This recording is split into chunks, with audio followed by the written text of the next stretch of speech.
This call is now being recorded.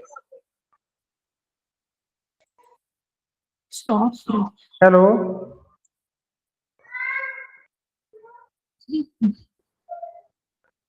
Hello, hello, हाँ आवाज आ रही है, आ रही है। हाँ जी सर। चलिए इसमें दे रहा हूँ। ठीक है सर, स्टार्ट करें सर। जी हाँ। चलिए ठीक है, स्टार्ट करते हैं। प्रथम चैप्टर है हमारा समस्थापन, होम्योस्टैटिस। इसमें कुछ बातें हैं, जैसे पृथ्वी के उद्भव के समय ही समुद्र जल में एक कोशिकीय जीव अमीबा मौजूद था। यह एक कोशिकीय जीव यदि शुद्ध जल में रख दिया जाए तो वह आधे घंटे में ही मर जाता है, अर्थात उसे जीवित रहने के लिए समुद्री जल का वातावरण आवश्यक। कहने का मतलब यह है कि उसको अपने एक समुद्र के जल में ही रहना है, और अगर वो उससे अलग रहेगा तो वो कहीं ना कहीं मर जाएगा। यह कोशीय जीव यह वह सभी कार्य करता है जो मानव शरीर करता है। मानव शरीर के अंदर श्वसन का कार्य होता है, सांस लेने का कार्य होता है, पाचन का कार्य होता है, उत्सर्जन का कार्य होता है, प्रजनन और संवेदी। यदि अमीबा के कोश द्रव में अनुपयोगी तत्व एकत्र रह जाएं, तो भी उसका जीवन काल घट जाता है। इसका मतलब यह है, अगर वो उससे हट के चलेगा तो उसका जो समय है जीवन काल वो हट जाएगा, कम हो जाएगा। अब इस कोश द्रव को अगर हम अंतः कोशीय वातावरण मान लें और समुद्री जो जल है हमारा उसको बाह्य कोशिका वातावरण मान ले, तो अमीबा के जीवन का सामान्य काल अंतः कोशीय वातावरण और बाह्य कोशीय वातावरण के मध्य अगर वो संतुलन बनाना चाहे, उसका संतुलन बना रहा है वो, तो वो उस चीज पर निर्भर करता है। इसका मतलब हमें उसके बाह्य और अंतः दोनों वातावरण का ध्यान रखना है, दोनों वातावरण को बैलेंस बनाकर रखना है। इसी बैलेंस को हम बोलते हैं समस्थापन। इसी चीज को, इसी संतुलन को समस्थापन अर्थात होम्योस्टैटिस की संज्ञा दी गई है।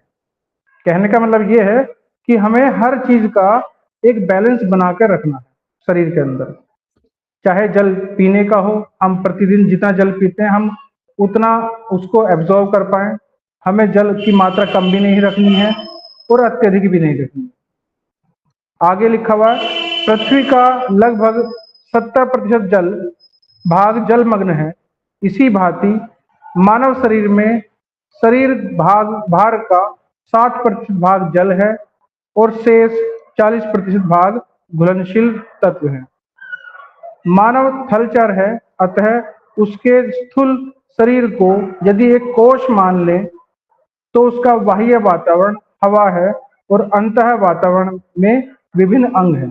अर्थात उसके शरीर के जो अंदर के अवयव हैं, जो उसके ऑर्गन्स हैं, वो उसका अंतः वातावरण हो गया, और उसके बाहर की तरफ हवा जो है ये वातावरण है। तो दो तरह के वातावरण हो गए, एक अंतः एक बाह्य। इसका मतलब है कि उसे इन दोनों के मध्य में एक संतुलन बना के रखना होगा।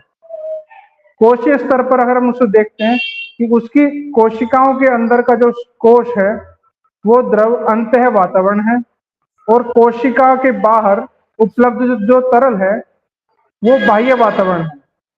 इस प्रकार मानव शरीर में अगर 60% जल का भाग उसको हम दो भागों में बांटते हैं। जैसे मान लीजिए कि शरीर का भार 70 किलोग्राम है, तो 70 किलोग्राम का 60% होता है 42 लीटर। जल का भाग 60% अर्थात 42 लीटर उसका भार हो गया, भार के अनुसार ये भाग हो गया। और वो दो हिस्सों में बटा होगा, एक अंतः कोशिका तरल में और एक बाह्य कोशिका तरल में। इसके जो भाग होंगे वो बाह्य कोशिका तरल होगा 20%, अर्थात 70 का 20% देखें तो केवल 14 लीटर होता है, अर्थात 14 लीटर जो होगा वो बाह्य कोशिका तरल होगा। उसी तरह से 40% जो भाग है वो अंतः कोशिका तरल है, वो हो गया 70 का 40%, 28 लीटर। इस बाह्य कोशिका तरल में तरल रक्त, lymph, cerebrospinal fluid, seminal fluid, अंतःस्रावी ग्रंथियों का स्राव, पाचक ग्रंथियों का स्राव, नासिका स्राव, लेक्राइमल स्राव जो आंखों का होता है, और मूत्र और साइनोवियल फ्लूइड सभी सम्मिलित हैं। अर्थात ये सभी जो बताए गए हैं ये बाह्य कोशिका तरल में बताए गए हैं। उपरोक्त विभाजन में जल के स्थान पर तरल शब्द का प्रयोग इसी वजह से किया गया है क्योंकि शरीर में शुद्ध जल कहीं भी मौजूद नहीं है। बाह्य वातावरण से जो मानव जल पीता है उसमें कुछ लवण घुले हुए हैं। जैसे ही वो आमाशय में पहुंचते हैं वह जल भी तरल के रूप में बदलना प्रारंभ हो जाता है और रक्त में पहुंचते ही वह पूर्णतया तरल में परिवर्तित हो जाता है। तत्वों की दृष्टि से अगले पैराग्राफ में लिखा हुआ है, तत्वों की दृष्टि से विचार किया जाए तो आयुर्वेद में भी 5 तत्वों के बारे में ही बताया गया है। पहली कक्षा में भी बताया गया था 5 तत्वों के बारे में, 5 तत्वों के बारे में।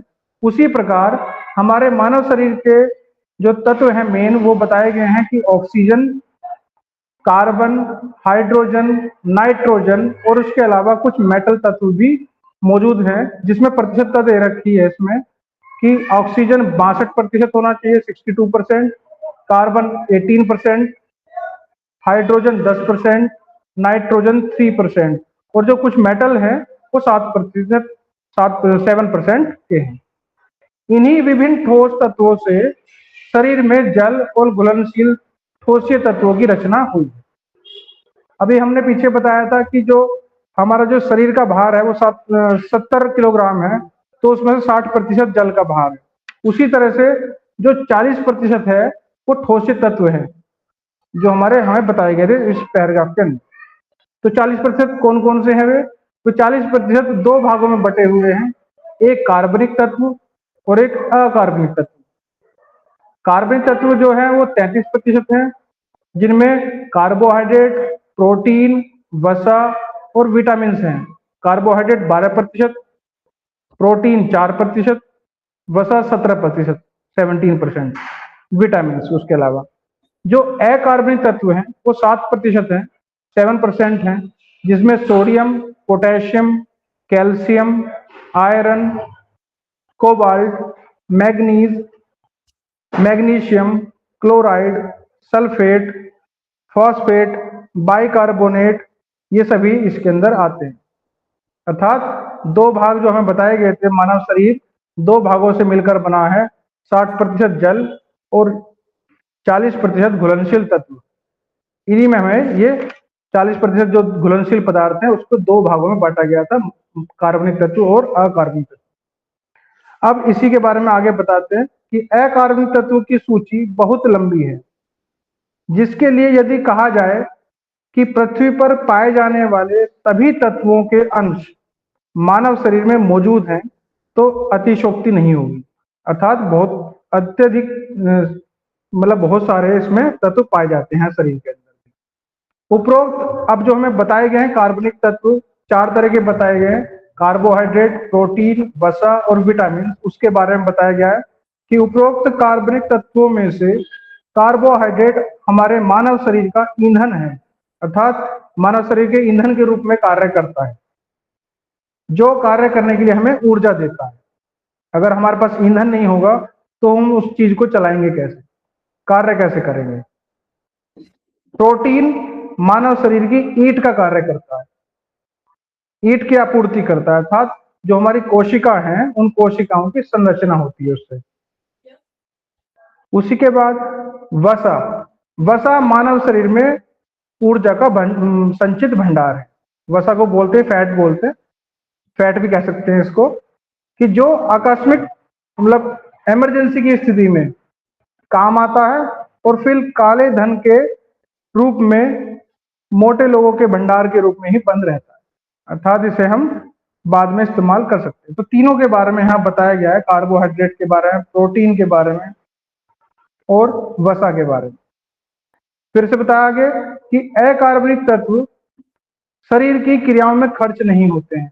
किंतु इनकी उपयोगिता कोशिका के अंतः और बाह्य वातावरण का निर्माण करने में, क्योंकि अंतः और बाह्य वातावरण का बार बार इसमें नाम लिया जा रहा है, इसका मतलब यही है कि हम अंदर की बातें, अंदर का वातावरण और बाहर का वातावरण, उन दोनों में एक सामंजस्य, एक बैलेंस बना के रखना पड़ेगा, हमें रखना ही होगा, और रखने से ही हमारा शरीर अच्छे से चलेगा।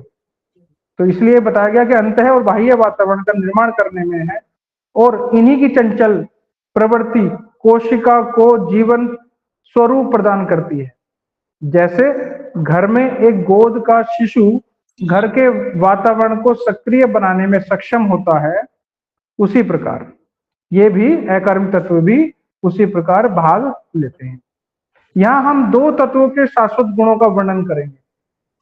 नंबर एक, तत्व जो है वो अविनाशी है, अर्थात वो उसे खत्म नहीं किया जा सकता, उसे समाप्त नहीं किया जा सकता, किंतु उसका रूप बदल सकते हैं। किस रूप में बदल सकते हैं रूप? जैसे कार्बन, हाइड्रोजन और ऑक्सीजन से ग्लूकोज बनता है, शरीर के अंदर जैसे ये प्रवेश करते हैं उसके बाद उनका एक कन्वर्जन स्टार्ट होता है और वो ग्लूकोज बन जाता है। उसके बाद ग्लूकोज की हाइड्रोलिसिस करने के बाद ग्लूकोज की हाइड्रोलिसिस से कार्बन डाइऑक्साइड और जल बनता है।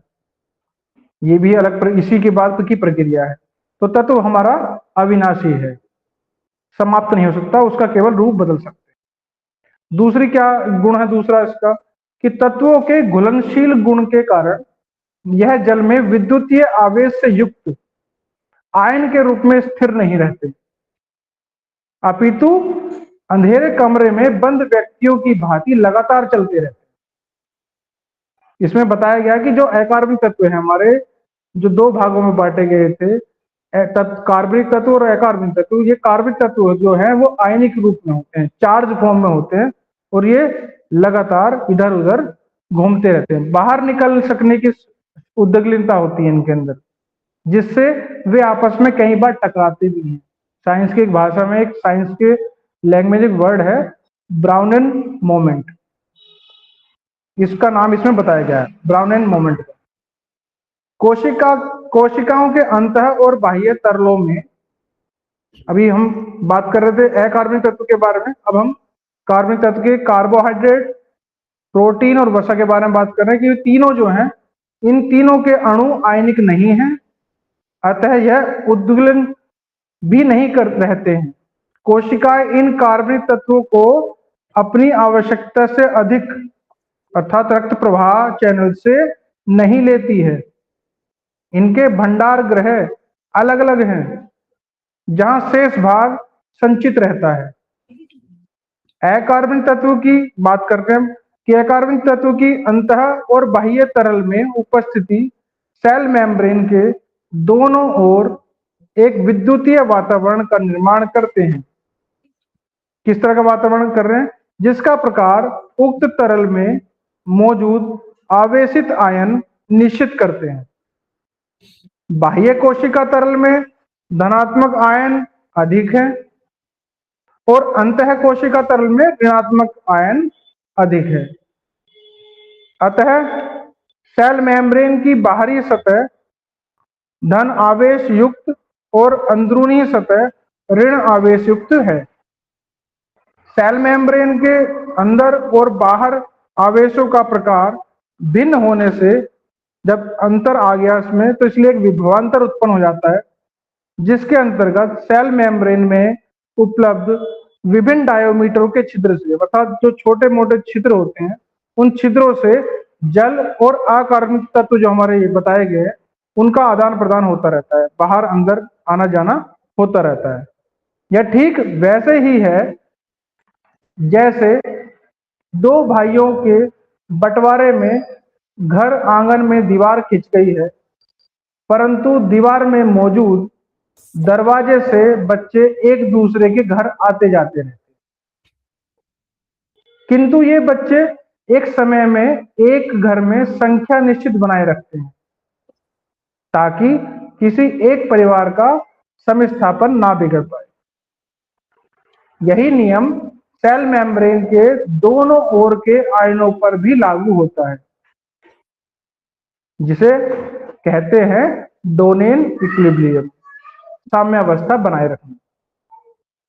बाह्य कोशिका तरल में सामान्यतः तत्वों की मात्रा घटती बढ़ती रहती है, किंतु उक्त समस्थापन स्थिति को जल्द ही पुनः स्थापन कर लिए जाए, अर्थात व्यक्ति स्वस्थ बना रहता है, क्योंकि उसकी कोशिका का बाह्य और अंतः वातावरण स्वस्थ है। इन्हीं आयनों की घटी बढ़ी मात्रा बाह्य और तरल अंतः तरल में, जो शरीर की समस्थापन मशीनों द्वारा सामान्य स्तर में ना लाई जा सके, कोशिका को अस्वस्थ बना देता है, मतलब शरीर को बीमार कर देता है। जब कोशिका खराब हो जाएंगी, कोशिका बीमार हो जाएंगी, तो हमारा शरीर भी कहीं ना कहीं बीमार होने की स्थिति में आ जाएगा। यही होगी रोग की उत्पत्ति, अर्थात वहीं से हमारी रोग की उत्पत्ति का प्रारंभ होगा।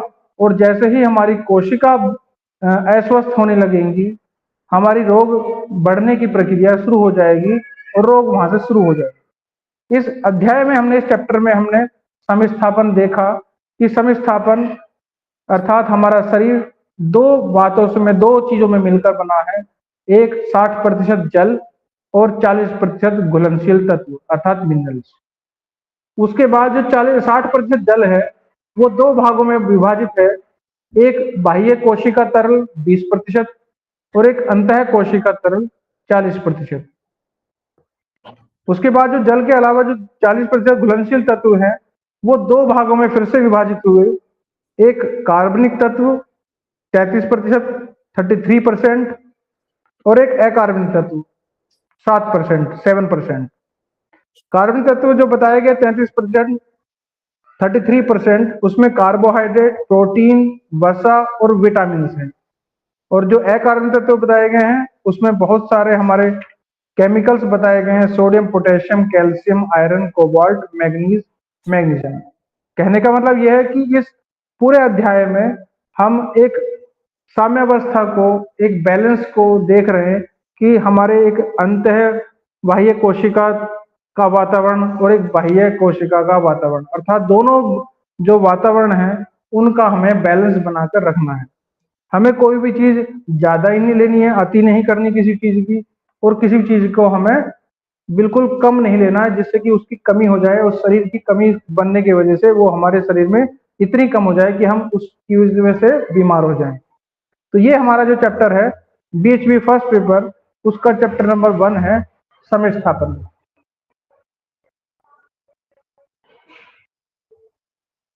गुड, हो गया ना? जी भाई साहब, बहुत बढ़िया। तो अब हम लोगों ने इस चैप्टर में ये देखा कि ये कंसेप्ट कहाँ से शुरू हुआ, ये सेल की बात क्यों कर रहे हैं। अंत में इन्होंने पहुंचाया हमारे टॉपिक में कि सेल है, अगर ये सेल रोगी है तो हम लोग रोगग्रस्त हो जाएंगे। क्यों? क्योंकि यह माना गया कि फंडामेंटली सेल सबसे हमारी स्ट्रक्चर और फंक्शन यूनिट है बॉडी की। शरीर की स्ट्रक्चर और फंक्शन की एक सेल जो है, एक सबसे छोटी बॉडी वही है, पूरे शरीर का वही एक सेल है। वो एक आपका इकाई के रूप में आप कहिए तो स्ट्रक्चर भी वही है, यानी सारे उस स्ट्रक्चर में सारे फंक्शन होते हैं जो शरीर करता है, तो वो हमारी स्ट्रक्चर फंक्शन यूनिट कहिए सेल को। अब सेल आगे पढ़ेंगे हम लोग, सेल से बनेगा टिश्यू, कई सेल मिलकर के टिश्यू बनाएंगे, कई टिश्यू मिलकर के ऑर्गन बनाएंगे, कई ऑर्गन मिलकर के सिस्टम बनाएंगे, कई सिस्टम मिलकर के बॉडी बना देंगे।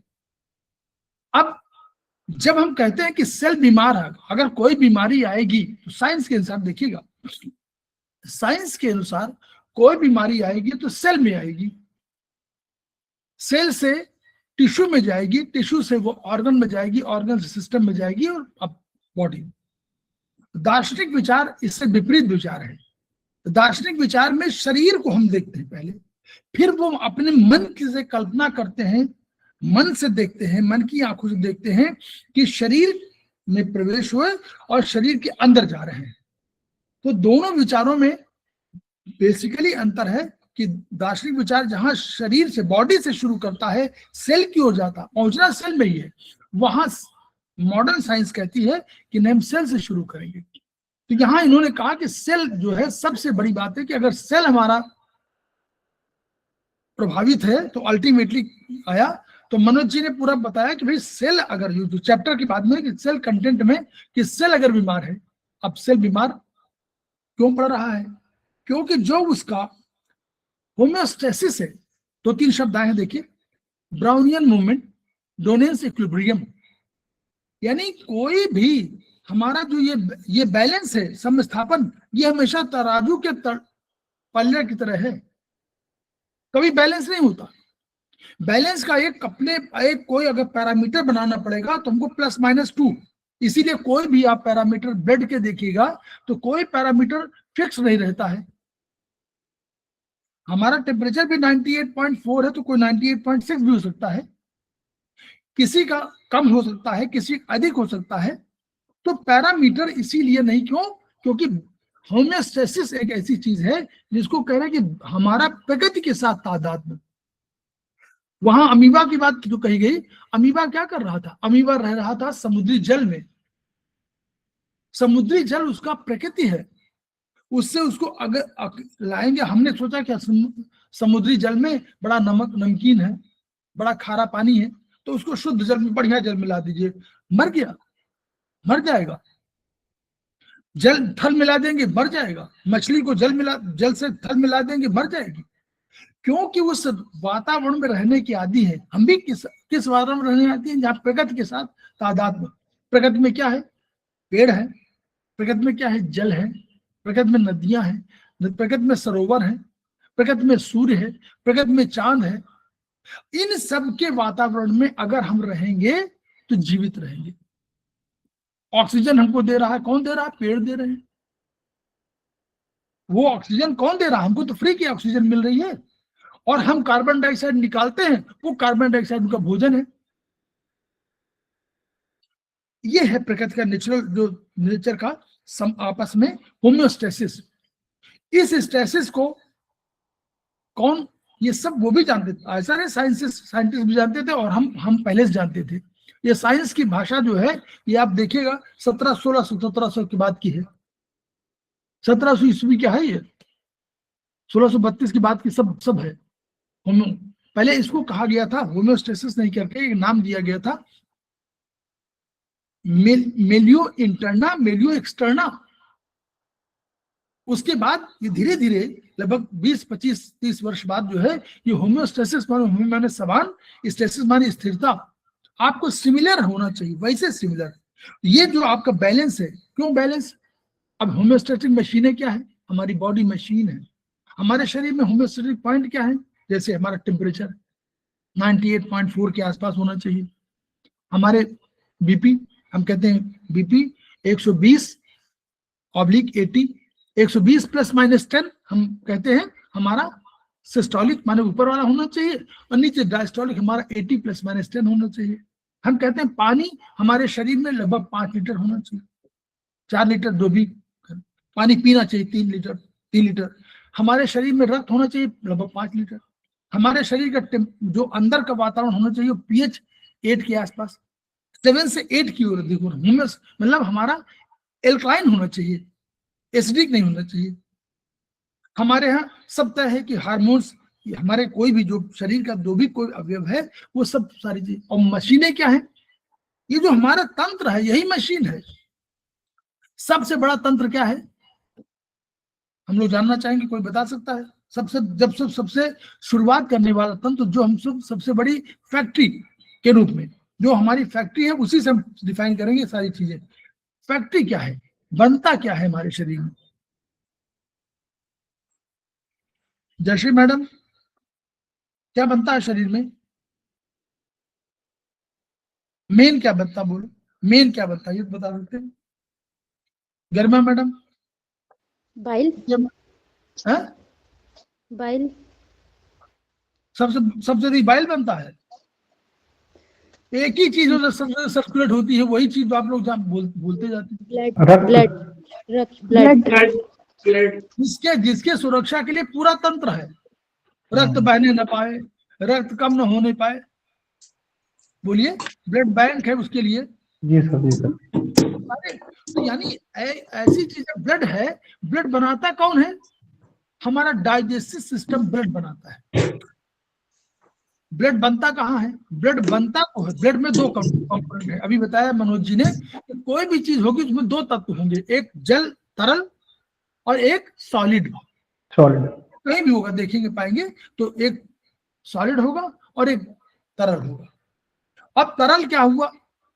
ब्लड में दो कंटेंट है, एक हुआ तरल जो प्लाज्मा हम कह सकते हैं उसको। जी। फिर चीजें हो गई, कुछ सेल्स होते हैं, चाहे वो एल्बुमिन कह लीजिए, ग्लोबुलिन कह लीजिए, फाइब्रिनोजन कह लीजिए, डब्ल्यूबीसी कह लीजिए, आरबीसी कह लीजिए, प्लेटलेट कह लीजिए, और भी कुछ चीजें हो कह दीजिए, सारी चीजें। तो यानी दो एलिमेंट हो गए। तो ब्लड बनता है हमेशा चैनल्स में। चैनल माने जो रक्त वाहिकियां हैं हमारे, क्या आर्टरीज, आर्टरीज तो है, तो ये चैनल है, यहां बनता है।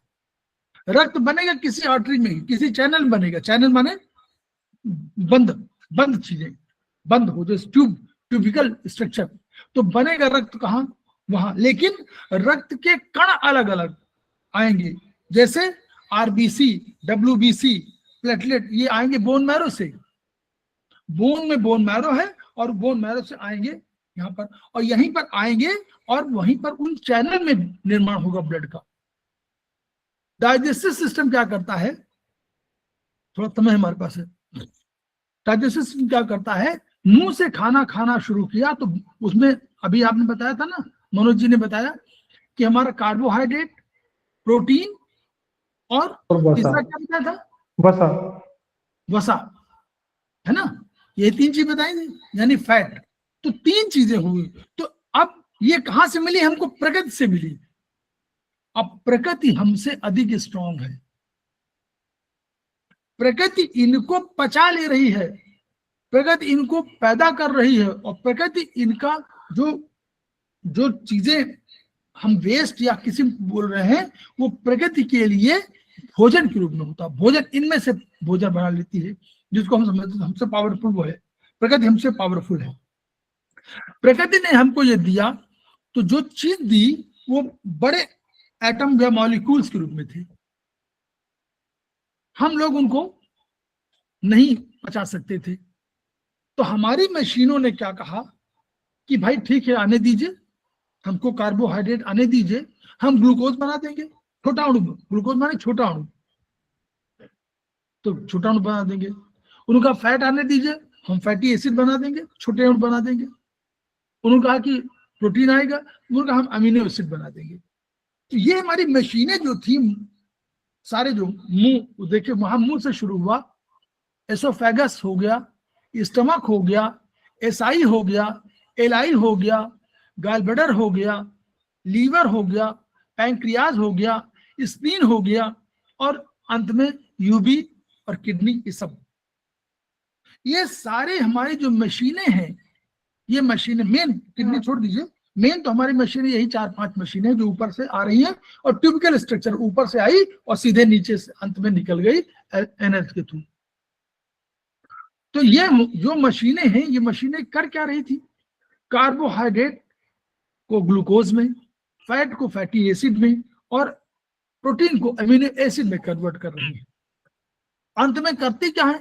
एसआई जो है हमारा सबसे बड़ा नीर क्षीर विवेक, एक शब्द होता है रेखा जी, नीर क्षीर विवेक, मतलब साधु ऐसा क्या है? साधु क्या है? साधु कहता है कि सार सार को गही रहे और थोथा दे उड़ाए।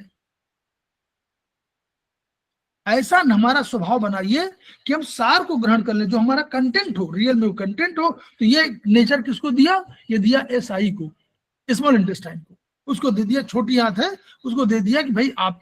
तो उसने क्या किया? सब कंटेंट को ग्रहण करना शुरू कर दिया, थोड़ा बहुत रह गया तो आप वो एलआई में चला गया, वो भी एलआई में खींच लिया। तो यानी एसआई और एलआई ने, मेन तो एसआई का कैरेक्टर था, उसने यहां से लिया और कंटेंट ले करके उसने भेज दिया, और उधर से आपका आ गया, उधर तरल भी है, आ गया बॉडी में, इधर हमारे पास अणु, सब अणु आ गए, वो WBC RBC आ गए और ब्लड बन गया।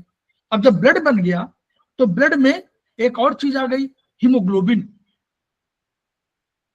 हीमोग्लोबिन आ गई, वही RBC में हीमोग्लोबिन आ गई, तो उसकी वजह से रक्त का रंग लाल हो गया। इसको हम लोगों ने कहना शुरू कर दिया स्कारलेट रेड। अब ये हुआ, खोज हुई कि भाई ठीक है, इसमें हमारा सब कंटेंट है, सारे पोषक तत्व हैं, सारे न्यूट्रिशन है, इनको पहुंचाना है। और हमारे ये बन गया ब्लड। ब्लड ब्लड क्या कहलाता है? ब्लड क्या कहा जाएगा? हमारा प्रोडक्ट। जयश्री मैडम, क्या कहा जाएगा? प्रोडक्ट। प्रोडक्ट प्रोडक्ट रेखा मैडम, प्रोडक्ट कहा जाएगा ना?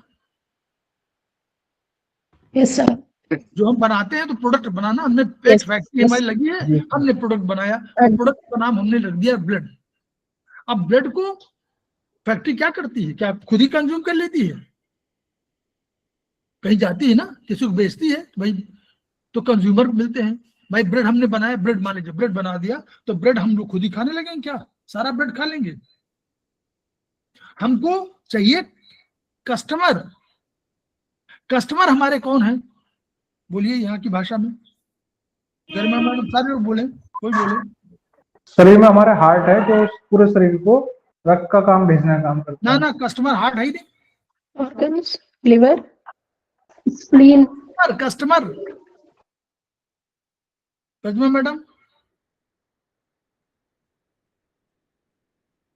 सर स्प्लीन, हैं? Sir spleen. स्प्लीन अच्छा, ये बनाए कस्टमर है? तो ये तो नहीं, नहीं, बड़े सर। और तुम्हारा सर, सेल ये है तो- भाई। अभी आपको कहा तो कि सेल है, बता रहे सेल। थे, बता रहे थे कि सेल हमारा जो है उसी में, सेल के बाहर और सेल के अंदर, यही तो बात है। सेल ही तो हमारा कस्टमर है, उसी को, वो स्ट्रक्चरल और फंक्शन यूनिट है। आपने पूरा शरीर तो वहां बता दिया, छोटा शरीर है वो, तो उसमें छोटे शरीर में तो जाना है सब। उसमें माइटोकॉन्ड्रिया बैठी हुई है। माइटोकॉन्ड्रिया माने कोई खाना बना रही है, एनर्जी बनानी ना, एनर्जी सबको बनानी है, एनर्जी बनानी है, तो वो हमारा जो है क्या है? कस्टमर। तो यानी हर इस ब्लड को हर कस्टमर तक पहुंचाना है, ब्लड को नहीं, ब्लड के माध्यम से जो बना हुआ है ऑक्सीजन और न्यूट्रिशन, यही तो जा रहा है, इनको भेजना है। तो हमारे पास एक जो हमारी मशीनों ने बनाया, उन्होंने बनाया ब्लड। ब्लड हमारा हुआ प्रोडक्ट नंबर 1। ठीक, सबको याद रखिए कि ब्लड हमारा क्या है? प्रोडक्ट है। अब हमको एक ढूंढने, अब हम मान लीजिए अभी हम ब्रेड हमारे पास हो, तो हमको क्या चाहिए? आप लोग क्या ढूंढते? मान लीजिए अगर आपको बेचना हो कोई सामान, तो क्या चाहिए आपको? एक कस्टमर चाहिए ना, कस्टमर। एक ट्रॉली वाला चाहिए, एक रिक्शे वाला चाहिए, एक ऑटो रिक्शे वाला चाहिए, तभी तो लेके जाएंगे, कैसे पैदल चले जाएंगे? तो वो खोज हुई उसकी, तो खोजा गया कि देयर इज ए, हार्ट ने कहा कि भाई कार्डियोवास्कुलर सिस्टम आया, उसने कहा हमारे पास सारा सिस्टम है। कहा मेरे पास पूरा सिस्टम है। बोले क्या क्या है? उन्होंने कहा साहब हम तो आपका ले जाएंगे और वहां पर जो है जिसको जितने जरूरत होगी दे देंगे, और वहां से जो उसका बचा हुआ कोई सामान होगा उसको ले आएंगे और आपको दे देंगे।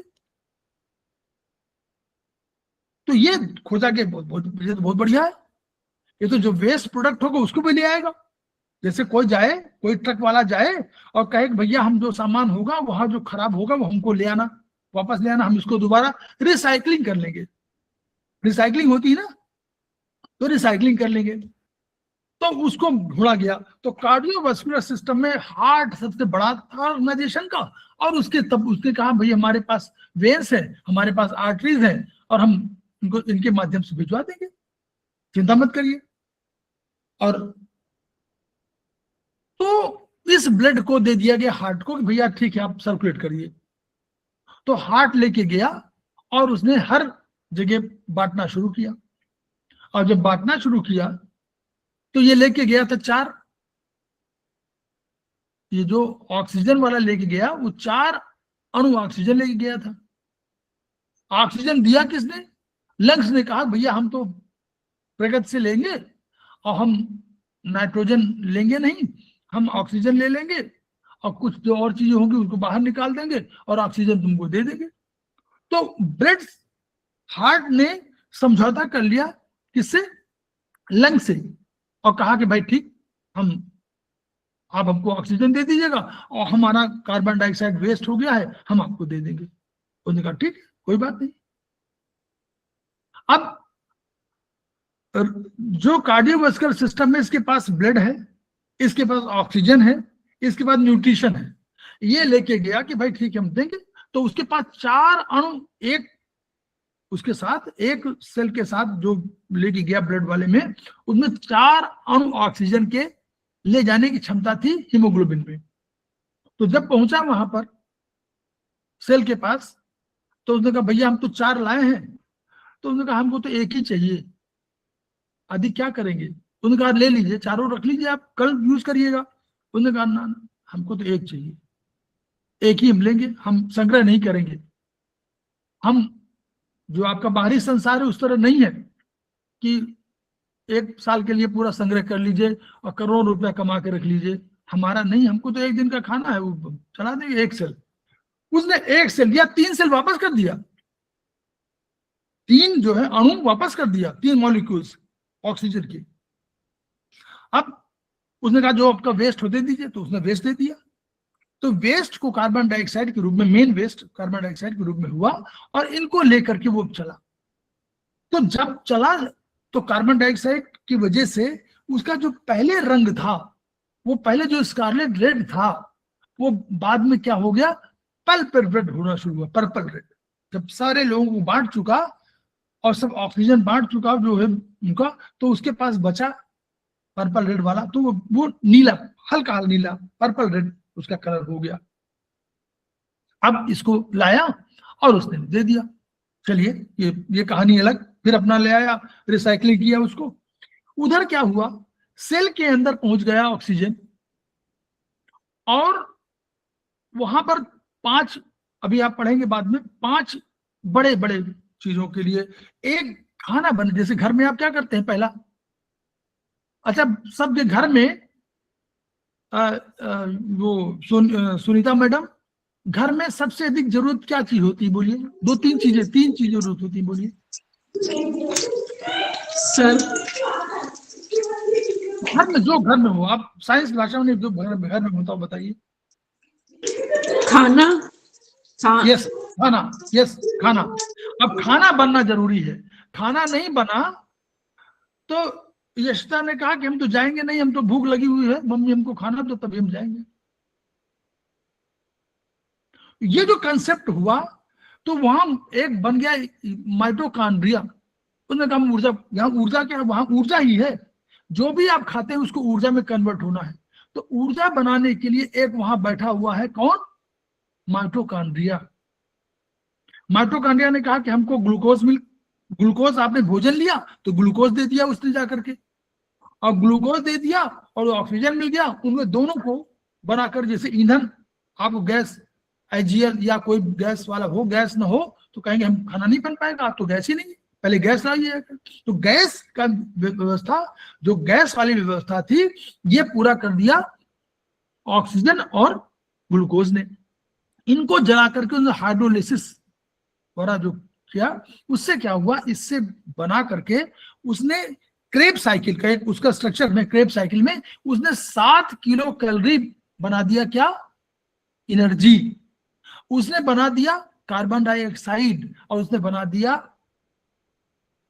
दिया एनर्जी, कार्बन डाइऑक्साइड और जल, 3 चीजें बनी। तो मेन प्रोडक्ट उसका हुआ, वो भी तो अपने आप फैक्ट्री है, उस फैक्ट्री का मेन प्रोडक्ट हो गया ऊर्जा, 7 किलो कैलोरी ऊर्जा। बाई प्रोडक्ट हो गया, जो दूसरा बनता, बाई प्रोडक्ट हो गया जल, जो रख लिया गया। और तीसरा बचा वेस्ट प्रोडक्ट, जो था कार्बन डाइऑक्साइड, उसको बाहर निकालना था, तो वो शरीर ने उसको धीरे धीरे बाहर निकालना शुरू किया। लंग्स से समझौता हो चुका था, लंग्स ने ले लिया। तो ये जो ऊर्जा हुई, ये आपके दौड़ने, चलने, खाने पीने, सब कामों में खर्च होने लगी। ये ऊर्जा का कंसेप्ट हो गया। अब यहां तो ठीक वो समझ में आ गया। अब जब एक फैक्ट्री है, तो आपने कहा कि एक हमारा मशीनें हैं, एक हमने कहा कि हमारा ट्रांसपोर्टर है। अच्छा ये बताइए, कोई फैक्ट्री बिना मैनेजर के जीवित रहेगी, चल पाएगी? नहीं सर। ठीक है, मैनेजर ये करता है। मैनेजर क्या करना होता है? मैनेजर कहता है कि यार जो ये मान लीजिए अब दिल्ली में रहते हैं तो उन्होंने कहा कि अरे वो गाड़ी बावली वाले को आज चाहिए 5 और कल चाहिए 10, परसों चाहिए 15, या आज उसको नहीं चाहिए। ये बताने के लिए कोई चाहिए सिस्टम, तो 2 मैनेजर रख दिए गए। वो मैनेजर का नाम, एक का नाम है, बोलिए, गरिमा मैडम, प्रतिमा मैडम, जयश्री मैडम, कोई बोले जो सबसे बड़ा मैनेजर है उसका नाम।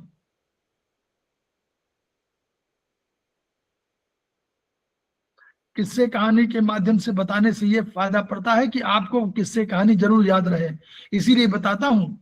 कहानी नहीं है, पूरा सिस्टम है। सबसे बड़ा कौन है? सबसे बड़ा कौन है पूरे शरीर में? बताइए, ये भी नहीं समझ पा रहे हैं। Who is the biggest one? liver, अरे, there is a nervous system. Brain nervous system बता, नर्वस सिस्टम बोल। nervous system, there is nervous system. नर्वस सिस्टम एक मैनेजर है, सबसे बड़ा मैनेजर है, जो कंट्रोल करता है, वो सबसे ऊपर टॉप पर है। इसीलिए तो नर्वस सिस्टम एक मैनेजर रखा गया कि ये बता देगा कि भाई इस लीवर को कितना आज चाहिए, कितना आज लंग्स को चाहिए, कितना आप एलआई को चाहिए, कितना एसआई को चाहिए, कितना हार्ट को चाहिए। हार्ट को भी तो चाहिए, ऐसा तो हार्ट को नहीं चाहिए क्या? सबको चाहिए ऊर्जा। तो उसने कहा ये ऊर्जा कितनी किसको चाहिए, ये हमको बताइए। आप दौड़ रहे हैं तो आपको हार्ट अधिक पंप करेगा और अधिक ऑक्सीजन निकालेंगे, तो इसके अधिक सामान चाहिए, तो कौन देगा, कौन बताएगा? बताएगा कौन? Nervous system. दूसरा उसने कहा एक और सिस्टम बताइए। अब जयश्री बता दीजिए, प्रतिमा बता दीजिए, कोई बताए। Endocrine system. Yes, endocrine system. दूसरा एक सिस्टम रखा गया, एंडोक्राइन सिस्टम। दोनों मैनेजर रख दिए गए। ये दोनों कोऑर्डिनेशन के साथ काम करते हैं कि किसको कितना आज अधिक जरूरत है। अब सो रहा है, endocrine कोई जरूरत ही नहीं है, अभी कम जरूरत है। और जो अधिक काम कर रहा है उसको, आप जो 100 मीटर दौड़ लगा रहा है उसको उस समय तो अधिक जरूरत है, जब सो जाएगा तब कम जरूरत पड़ेगी। तो ये सब के शरीर में कब किसकी जरूरत पड़ेगा, इसके लिए 2 मैनेजर रखे गए। उन मैनेजर्स का नाम है नर्वस सिस्टम और दूसरे का नाम है एंडोक्राइन सिस्टम। दोनों मिल करके तय करते हैं। दो दे आर इंडिपेंडेंट, लेकिन इनके ऊपर एक बॉस बैठा हुआ है। दोनों का एक बॉस है, एक ही बॉस है दोनों का, दोनों सिस्टम का एक बॉस है। उस बॉस का नाम ब्रेन। ब्रेन नहीं, नर्वस सिस्टम का तो नाम ही है नर्वस। दोनों सिस्टम का एक ही बॉस है। प्रतिमा मैडम, कोई नहीं समझ बता रहा है, समझ ही नहीं पा रहा है। हाइपोथैलेमस और pituitary gland. Yes, hypothalamus is the chief, सब जगह बैठा हुआ है। एंडोक्राइन सिस्टम में भी बैठा हुआ वही चीफ है, वही चीफ बैठा हुआ नर्वस सिस्टम में, और वही ऑटोनोमिक नर्वस सिस्टम का भी वही बॉस है। तीनों बॉस, लिम्बिक सिस्टम का वही बॉस है। हर सिस्टम में हाइपोथैलेमस बैठा हुआ है, तो वो क्योंकि उसकी वजह से लिंक है, वो बैठा हुआ चीफ, सब जगह बैठा हुआ है, वही कंट्रोल दोनों सिस्टम कर रहा है। तो इन मैनेजर के ऊपर भी बैठा दिया गया एक, इन दोनों मैनेजर का है जो है, तो इनका भी कंट्रोल करने वाला एक हाइपोथैलेमस के रूप में है। तो ये सिस्टम हमारा है, और इस सिस्टम को ऐसे ही समझिए। और जब आवश्यकता पड़ती है, अब यहां पर होम्योस्टैटिक अब हुआ, क्योंकि तराजू यूं हिलता रहता है, इसलिए कभी होम्योस्टेसिस आ नहीं सकता। एक और चीज नोट कर लीजिए, homeostasis can not be maintained at any cost. ये समझ में आ रहा कि नहीं? ऐसे नहीं हो सकता कभी भी। एक मार्जिन है, वो कह रहे हैं ना कि होम्योस्टैटिक मशीनों द्वारा जल्दी ठीक कर लिया जाता है। कैसे ठीक होता है? बेस, अब वो भी समझ, दो दो दो लाइन सूचना। देखिए समय है कि नहीं, बोलिए, समय है 5 मिनट जी सर। है? 5 मिनट और जी लगेगा। सर। जी सर। जो हमारे शरीर में दो बाहर बैठे हुए, जैसे हमारे, आप किसी सोसाइटी में रहते हैं, किसी घर में रहते हैं, किसी मोहल्ले में रहते हैं, तो मोहल्ले के बाहर दरबान होते हैं। दरबान माने पीएन, जो भी कह लीजिए, कि वो बताते रहते हैं भैया ये आया हुआ है, ये आया है, कुछ सूचना देते हैं। तो ऐसे दरबान हमारे सब जगह बैठे हुए हैं, हर जगह बैठे हुए हैं पूरे सब। इनको हम लोग रिसेप्टर कह देते हैं, नाम कुछ भी दे दीजिए, रिसेप्टर कह दिया हम लोगों ने। कोई सूचना गई और इन्होंने कहा कि, अब देखा कि, उन्होंने कहा कि देखा कि भूख बहुत लगी हुई है, प्यास लगी हुई है। अब ये तुरंत जैसे प्यास लगेगी तो पानी की प्यास कैसे लगेगी? पानी का कंटेंट कम हो गया। अभी मनोज जी ने कहा कि 60% पानी होना चाहिए, 42 लीटर होना चाहिए। अगर 70 है तो 7 से 42 लीटर होना चाहिए। 42 लीटर पानी सब जगह, कहीं ऐसा नहीं जो है हर पूरे बॉडी में। अब 42 लीटर जो है पानी आप पास है, और ये 42 लीटर मान लीजिए 36 लीटर हो जाए, तो जो सेल जिनके पास पानी कमी है वो तुरंत कहेंगे अरे पानी और चाहिए हमको, चाहे एक्स्ट्रा में चाहे इंट्रा में, दोनों के बीच में संतुलन बिगड़ेगा ना, तो तुरंत पानी चाहिए। अब पानी पीने की इच्छा होगी तो तुरंत रिसेप्टर बैठे होंगे वहीं, वो तुरंत बता देंगे जाकर ब्रेन को कि भैया वो तो पानी कमी है। अब बताएंगे इसको हाइपोथैलेमस। हाइपोथैलेमस चीफ है, हाइपोथैलेमस बताया जाकर के कि भैया पानी पीना है। हाइपोथैलेमस ने कहा कि पानी, तुरंत उसने ऑर्डर दिया कि पानी, तो पानी का आ गया। उसको कुछ और चाहिए था, तो उसके पास अगर सीक्रेशन कहीं कराना है तो पिट्यूटरी ग्लैंड उसके पास है, इंडोक्राइन सिस्टम की, पिट्यूटरी ग्लैंड को आदेश दीजिए कि भाई ये सीक्रेशन इसको कर दो। तो ये, अब मान लीजिए पानी यूरिनेशन के माध्यम से अधिक निकल जा रहा है तो अभी फिर पानी चाहिए। क्यों? क्योंकि किसी व्यक्ति को डायबिटीज मेलाइटिस है तो पानी और निकल जाएगा, पानी फिर निकल गया। फिर सेल ने कहा कि हमको पानी चाहिए, फिर हाइपोथैलेमस को मैसेज गया, हाइपोथैलेमस ने फिर कहा कि पानी और चाहिए। तो डायबिटीज मेलाइटिस में इसके बावजूद रिसेप्टर बता रहे हैं कि पानी चाहिए, पानी उसने भिजवा भी दिया, पानी पी भी लिया, पानी अधिक निकल जा रहा है, इसलिए पानी की प्यास बार बार हो जाएगी। अब ग्लूकोज का स्तर तय करता है कि भूख लगेगी कि नहीं लगेगी। अगर आपका ग्लूकोज का स्तर सामान्य है, जो नॉर्मल बॉडी में होता है, तो आपको भूख नहीं लगेगी। जैसे जैसे आपको ग्लूकोज का स्तर कम होने लगता है, वैसे वैसे भूख वाले रिसेप्टर जो हैं वो ग्लूको रिसेप्टर कहलाते हैं। ये ग्लूको रिसेप्टर तुरंत बता देंगे कि भैया सेल भूखी है, तुरंत हाइपोथैलेमस ने कहा कि भाई ठीक, उसने तुरंत कहा कि जाइए। और अब ग्लूकोज को शरीर के अंदर जाना तभी तो बनेगा ऊर्जा। याद करिए, आपने भोजन लिया, और भोजन लेने के बाद सेल है ना, सेल बताया भी आपने बताया मनोज जी ने कि सेल में छोटे बड़े क्या है, छिद्र युक्त कोरस है ना। जैसे कोई आप घर, अगर पुराना कई घर देखे हो तो जहां पर कि हवा के बाहर बंद दिखाई पड़ता है, लेकिन हवा के आने के लिए छोटी छोटी बोतलें लगा दी जाती हैं कि इससे प्रकाश और वो आते रहे, हवा आती रहे। तो वही चीज वहां पर हर सेल में है। अब छोटे बड़े रिसेप्टर और ग्लूकोज हमारा बड़ा अणु है, उनके छेद की तुलना में अब ग्लूकोज जा नहीं सकता है। तो ग्लूकोज को ले जाने के लिए एक और तत्व की जरूरत पड़ती है, उस हार्मोन का नाम जो लोग स्टूडेंट है पहले से बताए, उस हार्मोन का नाम इंसुलिन। इंसुलिन।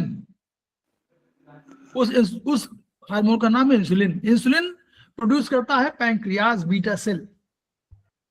इंसुलिन गई, ग्लूकोज है चारों तरफ इकट्ठा हो गया, अब ग्लूकोज को अंदर जाना है तो उसने उसकी परमिबिलिटी बढ़ा दिया, यानी छेद को बड़ा कर दिया और घुसा दिया।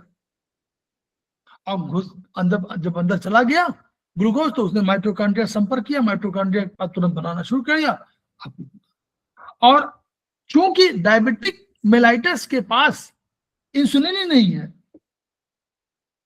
इंसुलिन तो कम है, उसी की संख्या कम है, तो भूख तो लगी, ग्लूकोज का स्तर बढ़ा बाहर, लेकिन अंदर सेल के अंदर नहीं गया।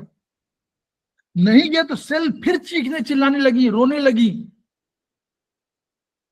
तो जो रोना है वही आपको भूख लगने का संकेत है, वही दर्द का संकेत है, वही सब अपनी भाषा में चिल्ला रही। फिर बताया उन्होंने, हाइपोथैलेमस ने फिर कहा खाना खाओ, फिर खाना खा लिया, फिर ग्लूकोज आ गया, आ तो गया, जा नहीं पाया।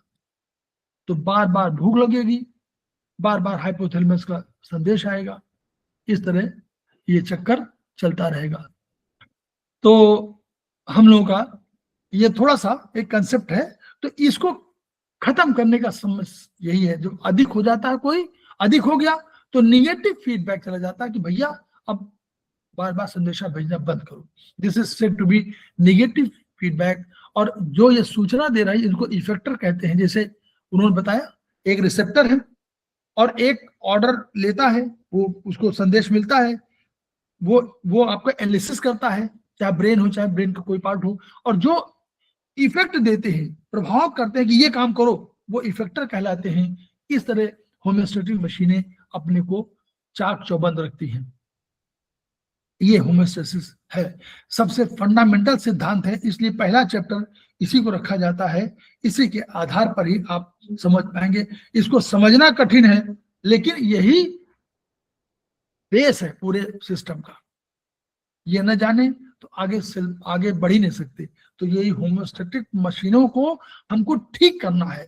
होम्योस्टैटिक मशीनें अगर अस्वस्थ हो जाएंगी, जो भी मशीनें अस्वस्थ हो जाएंगी, तो हम अपने काम को ठीक से कर नहीं पाएंगे और तब हमारा शरीर अस्वस्थ हो जाएगा।